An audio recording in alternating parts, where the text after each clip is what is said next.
Вот такой замечательный советский вентилятор нам поступил. Называется Орбита 3М или 5М, под кнопкой не видно. Вот. Сейчас я покажу его действие работы. То есть здесь кнопки сразу надо переключать на самую мощную. О. Так, теперь средняя. И еще меньше.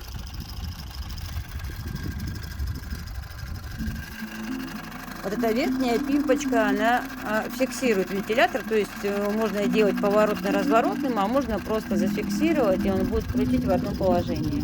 Ну и, соответственно, включаем в обратном порядке.